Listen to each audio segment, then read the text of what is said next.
Bismillahirrahmanirrahim. Assalamualaikum warahmatullahi wabarakatuh. Alhamdulillah, alhamdulillah, wassalatu wassalamu ala rasulillah, amma ba'd. Alhamdulillah Bapak Ibu, bagaimana kabarnya semua hari ini? Semoga selalu berada dalam limpahan keberkahan dan karunia dari Allah Subhanahu wa Ta'ala. Alhamdulillah, di kesempatan kali ini saya ingin menyampaikan materi tentang jodoh terbaik, ya.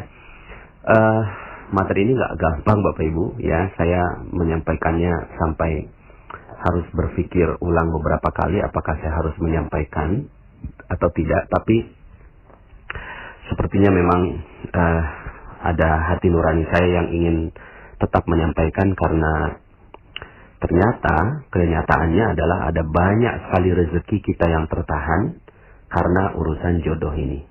Jadi salah satu perisai yang sangat tebal dalam jiwa manusia adalah urusan jodoh, ya. Jadi mungkin kalau Anda ada yang merasa rezekinya seret, rezekinya tidak mudah gitu ya, mungkin bisa jadi salah satu jawabannya adalah materi jodoh terbaik ini. Sebelumnya saya ingin sampaikan bahwa ketika Anda menemukan materi atau mendengarkan materi ini, tolong untuk tidak melanjutkan kalau Anda belum mendengarkan materi-materi saya sebelumnya, ya. Jadi kalau Anda baru saja bergabung lalu kemudian Anda menemukan materi ini, jodoh terbaik, tolong sekali gitu ya, Anda stop dulu. Ini saya betul-betul minta tolong Anda ikuti dulu materi-materi yang sebelumnya, yaitu materi Law of Projection, landasan magnet rezeki, konsep dasar magnet rezeki, kemudian jeruk nipis, Paradox of Candy, cicak dan jerapah, ya, kemudian jendela buram, ya, dan satu paket dengan materi jodoh terbaik ini adalah sakinah selamanya. Jadi kalau Anda betul-betul baru melihat audio ini atau mendengarkan audio ini, tolong untuk di stop saja, kemudian Anda dengarkan audio yang lain, begitu ya. Kenapa? Karena ada beberapa hal yang memang harus saya sampaikan gitu ya, terkait dengan jodoh terbaik ini, tapi landasannya mesti sudah kuat terlebih dahulu ya. Jadi mohon izin agar Anda bisa mendengarkan audio yang lain. Oke, Bapak Ibu, begini.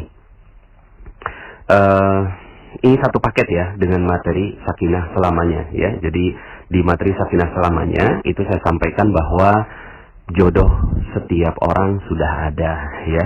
Jodoh setiap orang itu sudah ada, dan jodohnya ditetapkan di mana? Yang terbaik sebenarnya adalah di akhirat, dan itu adalah jodoh yang sudah Allah tetapkan. Setiap Allah lahirkan seorang bayi, kemudian pasti dia sudah ada jodohnya, dan jodohnya itu kalau nggak di dunia, di akhirat, dan yang terbaik adalah di akhirat ya. Kemudian yang berikutnya yang saya sampaikan di materi sakinah selamanya adalah yang paling penting bukan jodohnya, tapi yang paling penting adalah mencari ridho ya, mencari ridho dari proses mencari jodoh itu. Jangan sampai akhirnya ketika kita mencari jodoh, terus kemudian ternyata kita tidak mendapatkan ridho orang tua kita, tidak mendapatkan ridho kakak adik kita, tidak mendapatkan ridho orang-orang di sekitar kita, ya. Jadi itu yang tidak sederhana, ya, karena urusannya adalah urusan yang panjang. Silakan review materi terumbu karang, ya, bagaimana merawat terumbu karang. Dan yang paling penting ketika sudah menikah, maka yang harus dijaga adalah keridhaan suami dan keridhaan istri. Jadi saling ridho meridhoi, saling rela gitu ya, rela menerima apapun keadaannya. Makanya saya sampaikan sebuah dalil, ayyuma imra'atin matat wa zawjuha an haradin dakhalatul jannah. Seorang istri yang meninggal dunia lalu kemudian suaminya ridho, maka langsung masuk surga. Kebalikannya, kalau suaminya nggak ridho, berarti ada hal yang harus dipertanggungjawabkan ya. Maka dari sini ya, di sakinah selamanya saya sampaikan tentang logika tentang keridhaan, mencari keridhaan sekitarnya ya. Kemudian juga saya sampaikan kisah tentang ibunya atau orang tuanya, ayahnya dari Imam Syafi'i, yang ternyata proses pernikahannya itu betul-betul dijaga oleh Allah Subhanahu wa Ta'ala. Nah, dalam materi ini saya ingin menambahkan dosis dari sakinah selamanya agar kita semua bisa memahami betul tentang urusan jodoh ini, ya. Karena ya ada yang bilang begini, Pak Nas, kok materi yang sakinah selamanya kok gitu sih? Jadinya orang tuh nggak semangat menikah gitu ya. Bukannya nggak semangat menikah, Bapak Ibu. Kondisinya begini, saya ini punya 5 anak perempuan gitu ya. Jadi saya tahu betul bagaimana rasanya seorang wanita yang tidak mendapatkan jodoh. Saya punya anak 5 perempuan. Anak pertama saya udah umur 14 tahun saat ini. 14 tahun. Dan ya tinggal beberapa tahun lagi saya harus menghadapi masa-masa dia untuk mendapatkan atau menerima atau mendapatkan pinangan. Kalau seandainya ada yang meminang. Maka nasihat apa yang terbaik yang bisa saya berikan kepada anak saya gitu. Ya karena anak saya perempuan, maka ya nasihatnya seperti yang saya sampaikan di sakinah selamanya. Udah tenang aja, cool gitu ya, nggak usah terlalu gerasa gerusu. Fokus saja sama diri sendiri, karena ketika kita fokus pada diri sendiri dan fokus kepada Allah Subhanahu wa Ta'ala, karena jodoh kita sudah ditetapkan oleh Allah Subhanahu wa Ta'ala. Jadi ya tenang aja gitu ya. Nah, ini yang saya akan sampaikan gitu ya, dan kurang lebihnya bisa jadi ini adalah nasihat untuk diri saya sendiri ketika saya harus menghadapi anak-anak saya yang perempuan ini. Ya, ada 5 perempuan Bapak Ibu. Nah, sebelumnya saya ingin sampaikan begini. Urusan cinta, urusan jodoh gitu, ini selain harta, itu urusan cinta telah menyita seluruh waktu manusia. Ya. Jadi selain harta, urusan cinta itu telah menyita seluruh waktu manusia. Lagu-lagu yang tercipta, film-film yang diproduksi, itu sebagian besarnya karena urusan cinta dan nafsu yang membakar Bapak Ibu. Jadi hampir-hampir kita nggak bisa menemukan film Hollywood yang tidak ada bumbu itu, gitu kan? Tidak ada bumbu cinta. Ya, hampir-hampir semua film Bollywood yang ada di India gitu kan, itu semuanya gitu ya, itu berkisar tentang tema tentang itu ya, dan akhirnya merambah kepada lagu-lagu dan seterusnya. Nah, tapi ternyata Bapak Ibu, ini urusannya nggak sederhana. Urusan jodoh ini urusan nggak sederhana. Kalau seandainya Anda merasakan bahwa rezeki Anda seret gitu ya, rezeki Anda kok nggak datang begitu ya. Ada beberapa yang japri ke saya, Pak Nas, saya nggak zolimi orang, saya kok baik-baik aja, saya kepada orang tua juga saya merawat terumbu karang, kepada orang-orang juga saya menjaga dengan baik gitu. Tapi kenapa kok rezeki saya tetap seret, Pak Nas gitu ya? Ya, saya kan memang nggak tahu apa-apa ya, makanya saya minta mereka untuk yang seperti ini langsung aja coba ke Garbu Tala gitu ya, untuk bertanya langsung kepada Allah. Tapi mungkin bisa jadi salah satu sebab rezeki kita seret karena urusan ini Bapak Ibu, karena urusan jodoh gitu, karena urusan cinta. Kenapa? Begini, bagaimana kalau seandainya ada seorang suami yang istrinya duduk dengan lelaki lain, dan ternyata lelaki lain itu pernah punya hubungan waktu SMA, gitu ya. Maka bagaimana perasaan sang suami? Perasaan sang suami pasti dibakar api cemburu, betul ya Bapak Ibu ya? Pasti itu adalah reaksi orang normal pada umumnya. Semuanya seperti itu, punya rasa cemburu. Dan rasa cemburu ini luar biasa, gitu ya. Itu bisa ditampakkan dengan wajah macam-macam. Dengan kemarahan, dengan nendang apapun, dengan menghancurkan sesuatu gitu ya. Terus kemudian ya intinya api cemburu ini luar biasa, dahsyat gitu ya. Bisa jadi wanita itu kalau sang suami itu melampiaskan kemarahannya bisa ditampar, bisa melakukan KDRT dan seterusnya Bapak Ibu ya. Nah, cuma pernahkah kita renungkan bagaimana kalau seandainya gitu ya Allah yang cemburu ya. Jadi kalau manusia saja cemburunya sudah demikian, bagaimana dengan cemburunya Allah Subhanahu wa Ta'ala gitu ya. Bagaimana jika Allah cemburu? Dan ternyata permasalahan Allah cemburu ini itu ada banyak sekali dalilnya. Ada banyak sekali hadis yang menyebutkan tentang kecemburuan Allah Subhanahu wa Ta'ala. Kapan cemburunya Allah? Ya cemburunya Allah urusan-urusan cinta ini, gitu ya. Yuk kita renungkan beberapa dalil gitu ya yang berkaitan dengan ini. Dalam hadis riwayat Bukhari dan Muslim, sesungguhnya Allah pun cemburu dan orang yang beriman itu juga cemburu gitu. Kecemburuan Allah yaitu jika orang mukmin melakukan apa yang diharamkan oleh Allah Subhanahu wa taala. Jadi ketika seseorang melakukan apa yang diharamkan Allah, dan kaitannya di sini adalah urusan cinta, gitu ya, dia melanggar urusan cinta dan melanggar batas syariat begitu ya, itu Allah Subhanahu wa taala cemburu dengan orang yang melakukan hal itu, ya. Kemudian dalam hadis yang lainnya Rasulullah SAW bersabda, tidak ada seorang pun yang lebih menyukai pujian daripada Allah. Maka oleh karena itu dia memuji zatnya sendiri. Dan tidak seorang pun yang lebih cemburu daripada Allah. Maka karena itu Allah mengharamkan perbuatan keji. Ya, hadis yang sama, hadis diriwayatkan oleh Bukhari dan Muslim juga.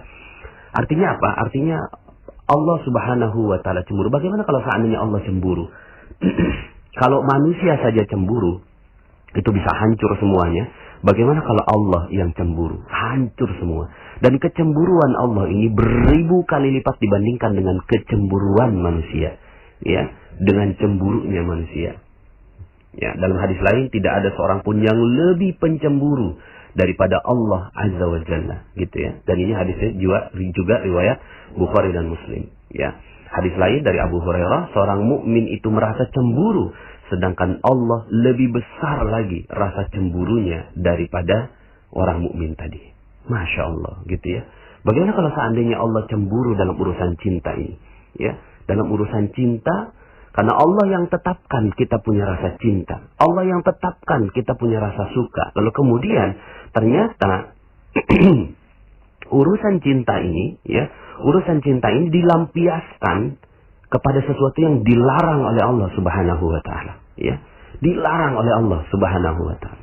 Nah, dalam keterangan hadis yang lain juga Aisyah radhiyallahu anha itu meriwayatkan tentang kejadian ketika Rasulullah SAW menyampaikan tentang kasus cemburu ini, gitu Bapak Ibu ya.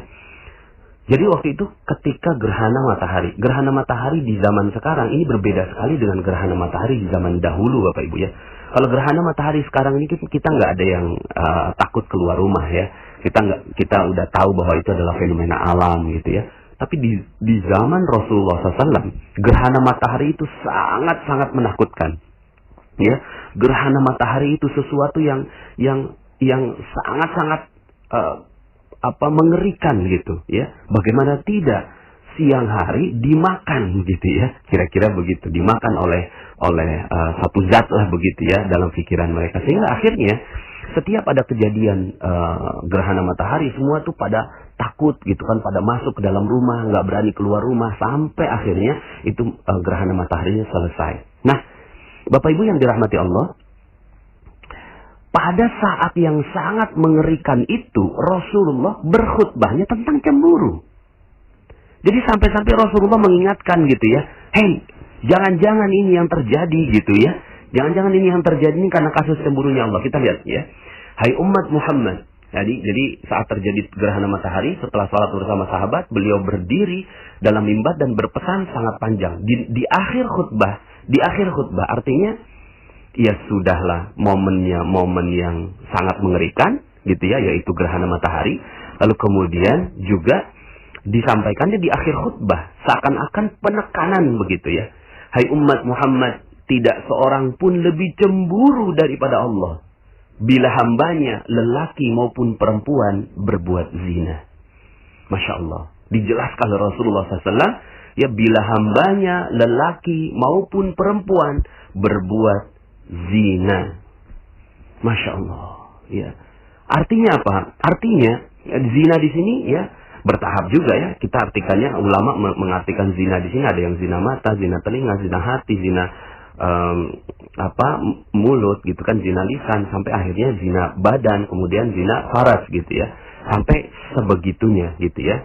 Maka nanti kita akan bahas tentang urusan zina ini gitu ya. Nah cuma yuk sama-sama kita lihat perilaku orang-orang yang mencari jodoh sekarang ini gitu ya. Seorang ibu punya anak umur 30 tahunan, terus kemudian nanyain ke anaknya, pacar kamu mana nak, gitu. Kok gelisah banget gitu loh urusan pacar ini, kok gelisah banget gitu loh, sampai bertanya-tanya, sampai malu kalau seandainya anaknya nggak punya pacar. Oh Allah, ini pacaran adalah sesuatu yang tidak diperbolehkan dalam Islam. Tapi kemudian menjadi biasa di hari ini, gitu ya. Menjadi biasa di hari ini, pacaran. Apa yang salah Pak Nas, gitu ya. Ya gimana, ini rasa cinta Allah yang sematkan. Dan Allah minta rasa cinta ini dijaga baik-baik. Tapi kemudian diumbar dengan begitu luar biasanya di zaman ini. Maka Allah Maha Pencemburu, ya. Sampai-sampai Rasulullah ingatkan, tidak seorang pun lebih cemburu daripada Allah bila hambanya lelaki maupun perempuan berbuat zina. Masya Allah, bisa jadi, ya, bisa jadi. Yuk sama-sama kita, sama-sama introspeksi. Saya pun introspeksi pada diri saya sendiri. Jangan-jangan nih rezeki kita seret, jangan-jangan rezeki kita tertahan, jangan-jangan rezeki kita hilang, hancur, proyek nggak datang-datang karena urusan zina ini, karena urusan mencari jodoh tapi keluar dari batas syariat Allah Subhanahu Wa Taala, gitu ya. Jadi, masya Allah, nggak sederhana nih urusan jodoh ini, gitu ya. Urusan jodoh, urusan cinta nggak sederhana. Maka bagi sahabat semua yang masih belum punya calon, gitu ya, sudahlah, ya tenang aja, ya. Yang sering terjadi adalah, ya, laki-laki akhirnya untuk mencari jodoh yang dia lakukan adalah dengan mencoba, gitu ya. Mencoba, ini perempuan ini bagaimana, ini perempuan ini bagaimana, perempuan ini bagaimana. Kalaupun tidak terlalu jauh mencobanya, mencoba tangannya, mencoba bagaimana memeluknya dan seterusnya. Nauzubillah, di dalam pacaran begitu ya. Allah Maha Pencemburu ketika seorang lelaki berdekatan dengan seorang wanita yang bukan mahramnya, lalu kemudian mereka mencoba-coba melanggar syariat cinta ini, gitu ya. Maka Allah Subhanahu Wa Taala bisa jadi menghancurkan. Kalau kita saja melihat ada seorang wanita, ya, yang tadi saya sampaikan, seorang suami melihat istrinya berdekatan dengan laki lain, maka bisa hancur itu semua urusannya, gitu ya. Maka bagaimana Allah, ya, bagaimana Allah Subhanahu Wa Taala, ya. Karena menikah ini bukan, gitu ya, bukan untuk apa, menyalurkan syahwat semata, tapi sebenarnya untuk menahan pandangan, begitu ya. Maka dari ini, ya, ini proses pacaran dulu ya, gitu ya. Proses pacaran ini yang katanya itu untuk berproses mencari jodoh, gitu, malah berbalik menjadi kehancuran rezeki kita. Karena Allah Maha Cemburu terhadap orang yang pacaran, Bapak Ibu ya. Terus kemudian juga terhadap wanita, ya. Terhadap wanita yang dilakukan, ya, untuk mencari jodoh yang dilakukan adalah menjual dirinya. Mohon maaf sekali lagi. Tapi ini rasanya saya harus sampaikan, gitu ya. Jadi kalau seandainya Anda bertanya, Pak Nas, kenapa kok rezeki saya seret ya? Kenapa kok saya udah berbuat baik segala macam? Yuk, tanyain. Anda bagaimana dalam urusan menjaga diri Anda? Bisa jadi ketika kita mengumbar penampilan kita di media sosial, kemudian kita berdandan di luar, ya, kemudian kita terlalu mengumbar seluruhnya lah, begitu ya, di luar begitu. Maka Allah Subhanahu Wa Taala bisa jadi maha cemburu. Lalu kemudian karena kita ingin masuk surga, ya, dan kemudian Allah dahulukan saja dulu siksanya di dunia, maka bisa jadi rezeki Anda seret karena Anda tidak menutup aurat. Rezeki Anda seret karena Anda mengumbar hawa nafsu Anda. Anda terlalu gelisah dengan urusan jodoh, ya, mengumbar semuanya di media sosial, di pasang status dan seterusnya. Bisa jadi itu yang Allah Subhanahu Wa Taala hancurkan rezeki kita, karena Allah Maha Cemburu, ya. Jadi ternyata urusan jodoh ini nggak sederhana, kan, gitu ya, nggak sederhana. Dalam Al-Quran Allah Subhanahu Wa Taala sering sekali mengungkapkan tentang ungkapan rasa cemburunya Allah. Dalam Al-Quran, dalam surat Al-Baqarah ayat 165, Allah sebutkan begini, ya, wa minan nasi man yattakhidhu min dunillahi andada yuhibbunahum ka hubbillah walladzina amanu ashaddu hubban lillah. Di antara sebagian manusia ada orang-orang yang menjadikan sembahan-sembahan selain Allah. Sembahan-sembahan ini ya, apa cirinya sembahan-sembahan ini? Ya, kalau saya nggak nyembah, kalau saya nggak nyembah patung, kok nggak nyembah ini. Ciri sembahan ini adalah yuhibbunahum kahubbillah. Mereka mencintai selain Allah itu sebagaimana mereka mencintai Allah. Coba lihat lagu-lagu kita sekarang, gitu kan? Lagu-lagu yang ada yang dinyanyikan oleh sebagian besar kita, ya. Tentang cinta semuanya urusannya, ya. Di mobil ingat kamu, makan ingat kamu, ya, minum ingat kamu, dan seterusnya. Padahal bagaimana kalau kita ya menyaksikan bahwa istri kita mengingat yang lain gitu.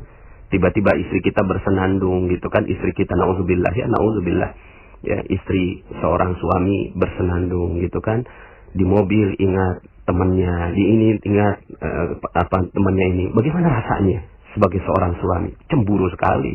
Bagaimana Allah cemburu sekali ketika kok bisa ya dia mengingat yang lain selain aku. Walladzina amanu asyaddu hubban lillah. Sementara orang-orang yang beriman itu amat sangat cintanya kepada Allah Subhanahu wa taala. Allah ungkapkan rasa cemburunya dalam ayat itu. Bisa jadi ya seluruh rezeki kita dihancurkan oleh Allah Subhanahu wa taala karena urusan ini.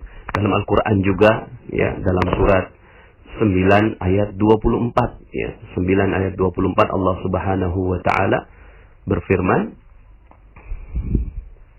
Qul in kana aba'ukum wa abna'ukum wa ikhwanukum wa azwajukum wa ashiratukum wa amwalun iktaraftumuha wa tijaratun takhshawna kasadaha wa masakinu tardawnaha ahabba ilaikum minallah wa rasulih wa jihadin fi sabilih fatarabbasu hatta ya'tiyallahu bi amrih wallahu la yahdil qaumal fasikin. Katakan, jika bapak-bapak, anak-anak, saudara-saudara, istri-istri, kaum keluarga, harta kekayaan yang kamu usahakan, perniagaan yang kamu khawatiri ruginya, dan rumah-rumah tempat tinggal yang kamu sukai, lebih kamu cintai daripada Allah dan Rasulnya, dan dari berjihad di jalan Allah, maka tunggu, fatarabbasu hatta ya'tiyallahu bi amrih, sampai Allah mendatangkan keputusannya, dan Allah tidak memberi petunjuk kepada orang-orang yang fasik. Masya Allah.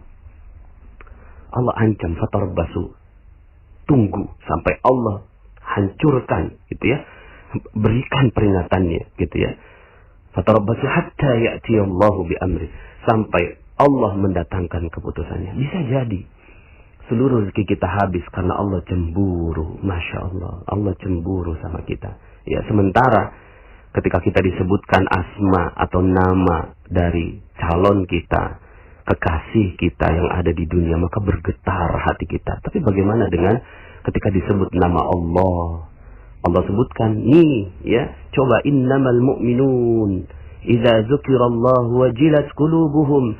Sesungguhnya orang-orang yang beriman ketika disebut nama Allah maka bergetar hatinya. Ya Allah. Ternyata enggak sederhana urusan ini Bapak Ibu ya.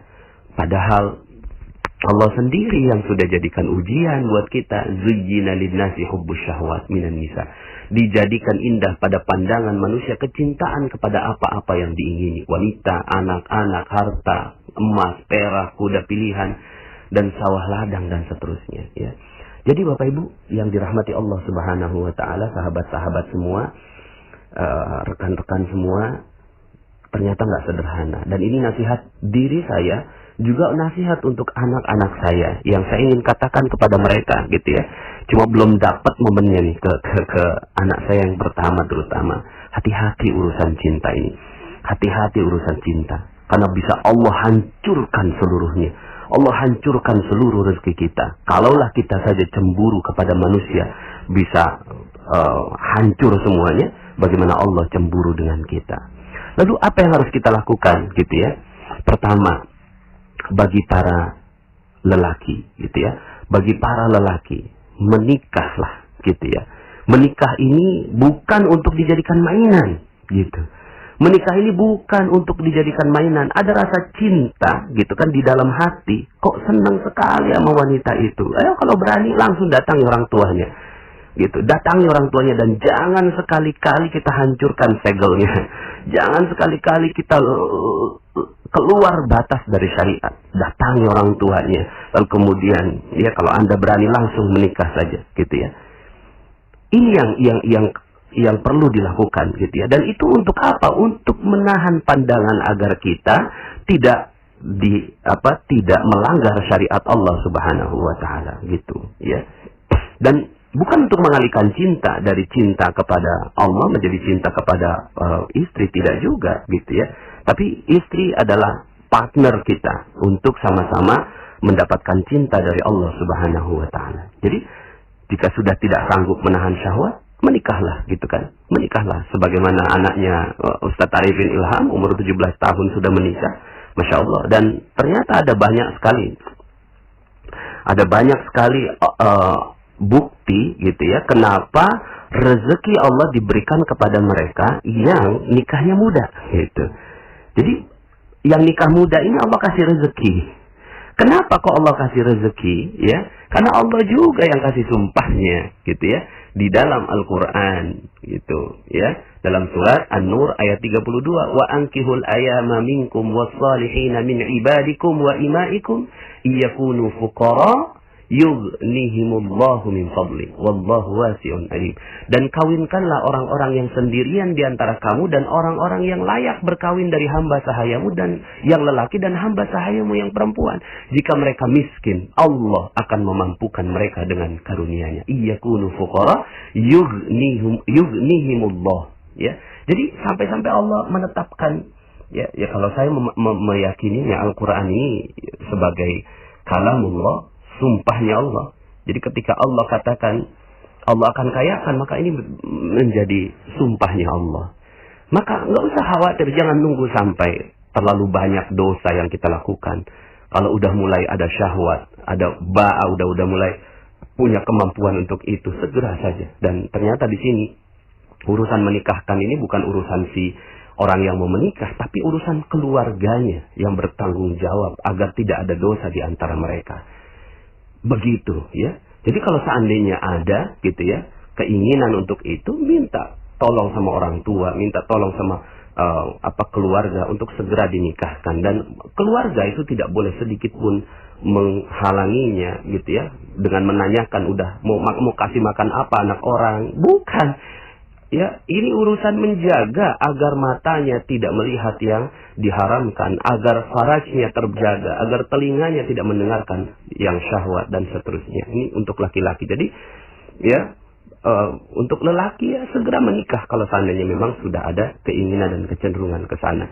Kalau nggak sanggup, puasa gitu ya. Dan betul-betul dijaga agar jangan sampai Allah Subhanahu wa taala cemburu dengan segala rasa cinta yang dititipkan kepada Anda wahai lelaki ya.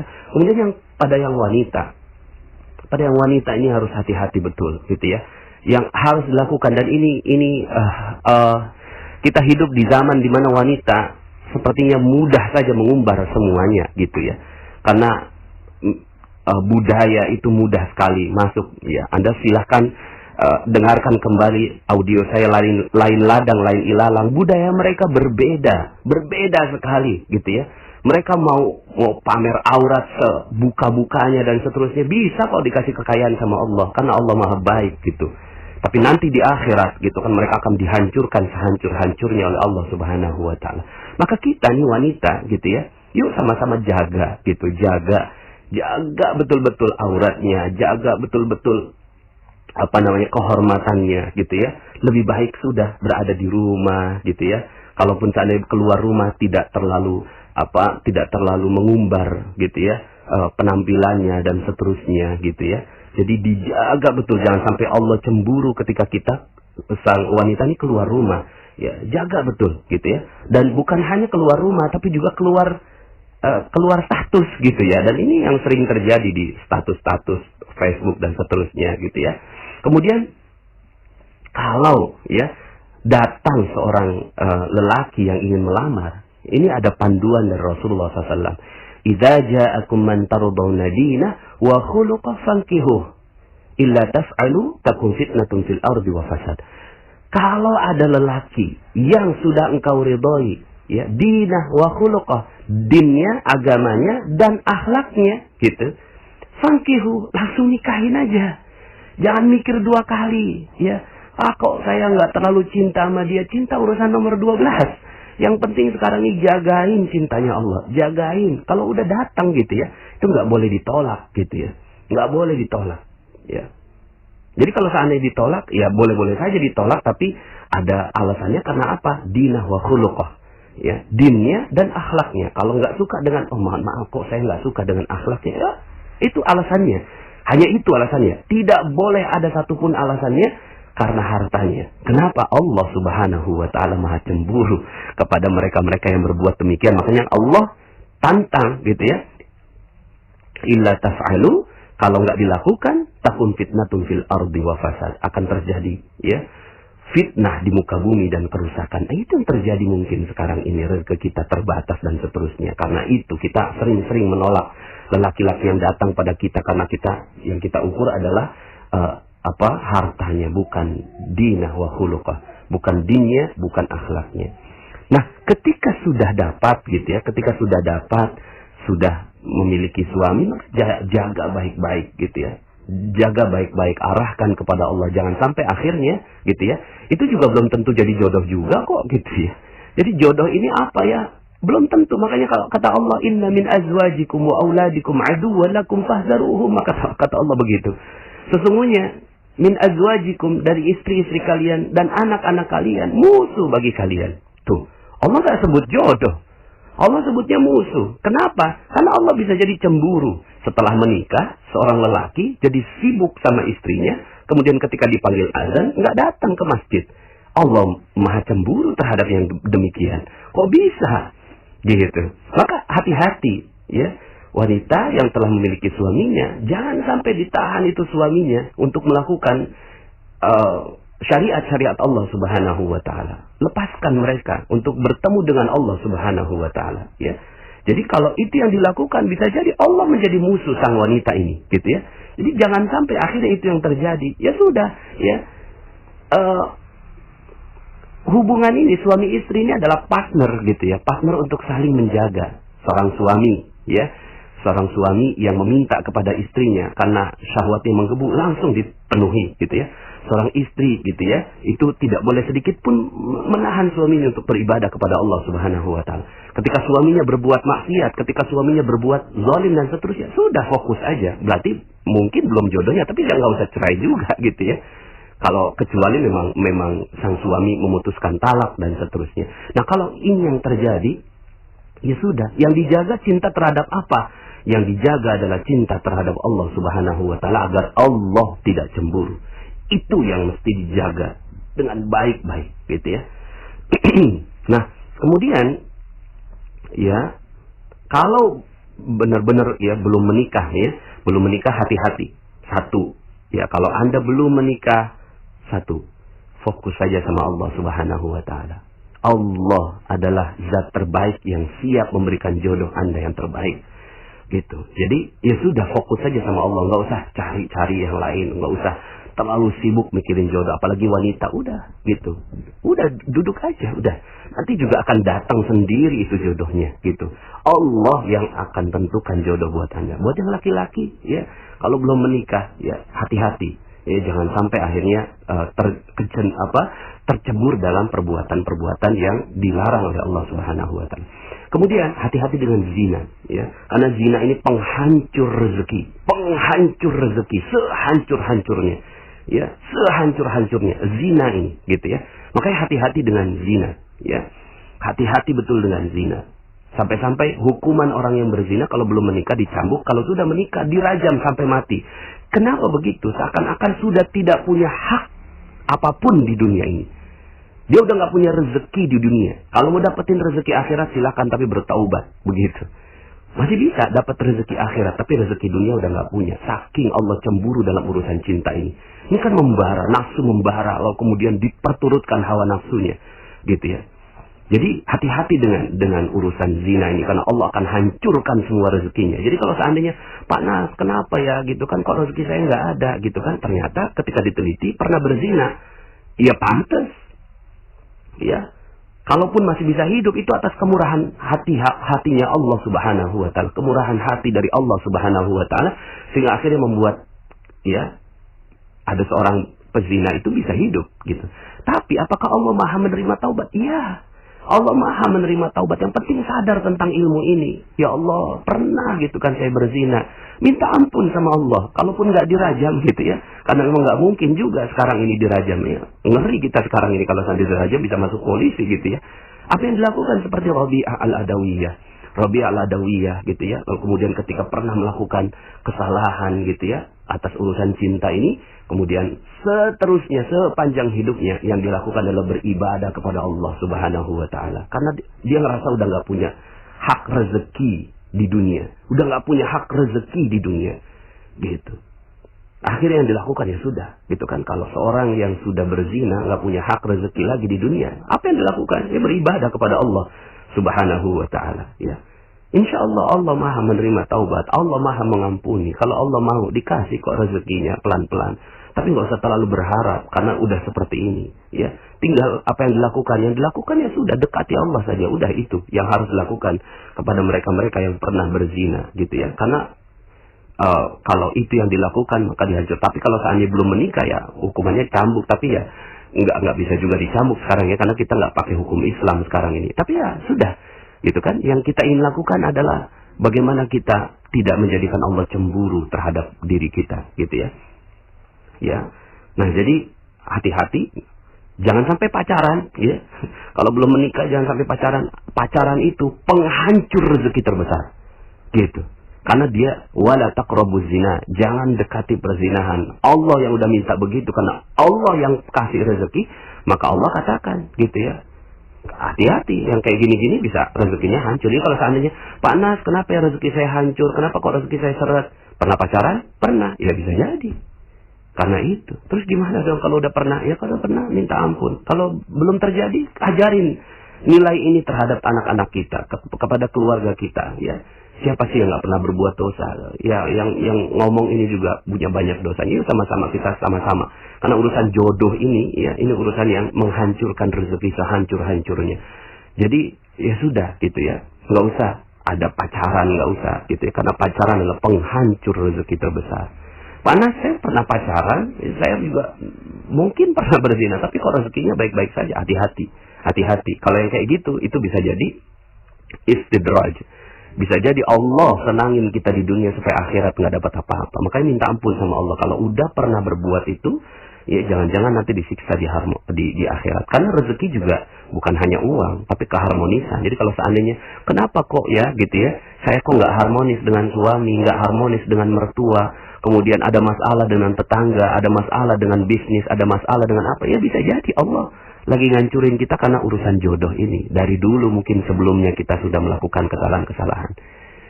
Tapi sekali lagi, Allah At-Tawwab, Allah ini maha penerima taubat, gitu. Allah maha penerima taubat, ya. Makanya sekali lagi saya katakan, saya tidak mudah untuk menyampaikan materi ini, tapi rasanya sepertinya perlu saya sampaikan karena banyak yang merasa aman, gitu. Banyak yang merasa aman dari setelah mendapatkan materi perisai rezeki. Panas, alhamdulillah saya udah duha, udah tahajud, udah sedekah, tapi kenapa ya saya kok rezekinya nggak datang-datang? Ya bisa jadi ini, bisa jadi urusan jodoh ini, urusan cinta ini, gitu. Lalu kemudian kesimpulannya terakhir, gitu ya, yang ingin saya sampaikan ini kan judulnya adalah jodoh terbaik. Lalu siapa jodoh terbaik itu? Jodoh terbaik tidak ada yang lain kecuali jodoh yang mengajak kepada Allah. Udah, itulah jodoh terbaik. Jodoh terbaik adalah jodoh yang di dunia mengajak kepada Allah. Kalau tidak mengajak kepada Allah berarti bukan jodoh terbaik. Mungkin jodoh tapi bukan terbaik. Gitu, bukan jodoh yang baik. Gimana Pak Nas kalau seandainya saya udah dapetin suami yang sepertinya bagaimana gitu ya, KDRT, zalim, nggak pernah sholat dan seterusnya, ya sepanjang dia tidak menceraikan kita, ya sudah, kita aja yang bertaubat, minta ampun kepada Allah Subhanahu wa taala, terus bertaubat kepada Allah gitu ya, dan bersabar saja dengan keadaannya karena sudah pernah ada akad nikah. Akad nikah itu sumpah, janji yang sangat-sangat agung, mitsaqan ghalidha. Itu perjanjian yang amat erat, kuat sekali. Kalau seandainya suami ucapkan talak, baru kemudian Anda selesai, gitu ya. Dan ternyata kan bisa juga jodoh akhirnya bukan suami kita yang sekarang kan, gitu ya. Setelah itu ya sudah, gitu ya. Fokus saja, perbaiki anak-anak, perbaiki diri sendiri, dekatin dengan Allah, jangan sampai Allah cemburu, lalu kemudian berharap nanti jodoh Anda dipertemukan di surga Allah Subhanahu wa taala dengan seorang raja yang sangat-sangat luar biasa tampan rupawan nanti di surga Allah, Toh cuma sebentar lagi kok.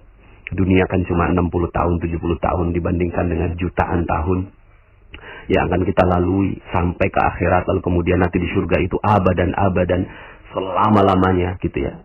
Dunia ini singkat sekali, sudah sabar aja, gitu ya. Kalau memang seperti itu. Jadi, siapa jodoh terbaik? Jodoh terbaik adalah jodoh yang mengantarkan kepada Allah. Cari mereka, ya. Kalau nggak begitu, jangan mau, gitu ya. Jangan sampai akhirnya seperti trennya artis-artis, gitu ya, yang menikah dengan lain agama, gitu ya. Menikah dengan orang yang tidak mengajak kepada Allah Subhanahu wa taala, itu bukan jodoh, itu musibah yang seperti itu, gitu ya. Jangan sampai akhirnya kita terkena musibah itu. Dalam Al-Quran disebutkan, Allah larang, wala tankihul musyrikati hatta yu'min, wala amatun mu'minatun khairum min musyrikati walau a'jabatkum. Dan janganlah kamu nikahi wanita-wanita yang musyrik. Yang musyrik artinya nggak kenal Allah sebelum mereka beriman. Sesungguhnya wanita budak yang mukmin lebih baik daripada wanita musyrik walaupun dia menarik hatimu, ya. Jadi Bapak Ibu, ya, adik-adik, sahabat semua, rekan-rekan, yuk kita hati-hati dalam urusan jodoh ini, karena ternyata urusan jodoh inilah salah satu perisai rezeki yang besar. Kita fokuskan saja cinta kepada Allah Subhanahu wa taala, dan semoga Allah Subhanahu wa taala buka rezeki kita. Mohon maaf atas segala kekurangan, ya. Semoga dengan materi ini kita sama-sama menjahit kembali, ya, hal-hal yang sudah terluka di masa-masa yang lalu kemudian kita jelang kehidupan yang jauh lebih baik. Bisa jadi Allah lupakan semuanya. Seperti materi saya, cacat yang sempurna. Siapa sih yang nggak punya cacat? Siapa sih yang nggak pernah punya salah? Ya, maka Anda bisa dengarkan kembali materi cacat yang sempurna. Lupakan semuanya, fokus kepada masa depan. Yuk sama-sama kita rapihkan masa depan kita. Kalau sekarang ini rezeki kita berat, rezeki kita seret, rezeki kita tidak ada, wajarlah, ya. Memang kita pernah membuat Allah cemburu. Sekarang jalin lagi hubungan dengan Allah. Jalin lagi hubungan dengan Allah. Kita datang pada Allah selangkah, Allah datang 1000 langkah. Jika kita datang kepada Allah dengan berjalan, Allah datang dengan berlari. Masya Allah. Mudah-mudahan